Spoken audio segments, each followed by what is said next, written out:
Good morning, everybody. Welcome back for installment of Scott Selections here for Saturday, December 17th. Before we get into today's play of the day, quick recap what happened yesterday. We had a loss in the NBA with the Hawks and Hornets over 232.5 at minus 115 on BetMGM. Overall, one of the worst betting beats I've arguably ever had. So there are a lot of layers to go through, starting off with the actual total that we got.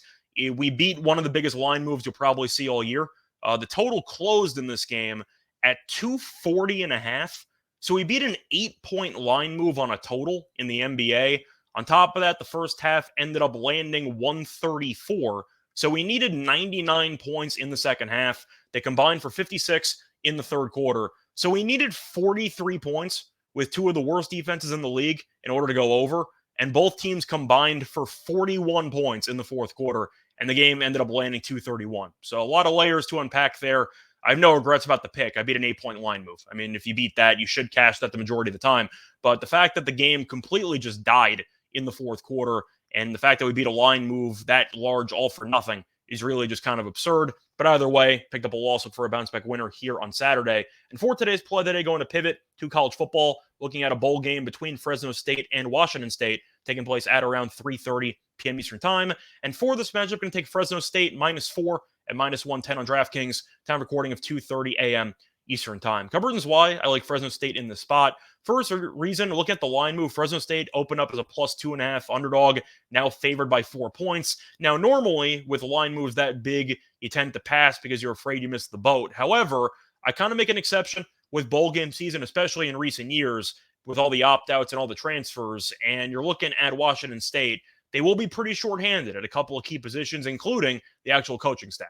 So Washington State will be without 3 of its top 4 wide receivers, and they're going to be missing all 3 starting linebackers, plus the offensive coordinator and the defensive coordinator jump ship. So you have a makeshift coaching staff, a makeshift wide receiver group, and a bunch of backup linebackers. I think Washington State should struggle as a result on both sides of the ball with a lot of newer faces and unproven commodities at some key positions. But Fresno State also finished the season in great form, one of the hottest teams in the group of 5 schools.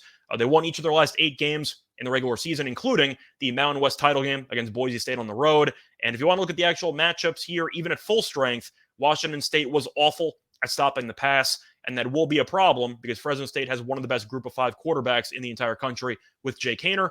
And Haener this season was very, very good. He missed a couple of games, but when he played, he was phenomenal. And Fresno State this season averaged 260.4 passing yards per game against FBS competition, which ranked 36th in the nation.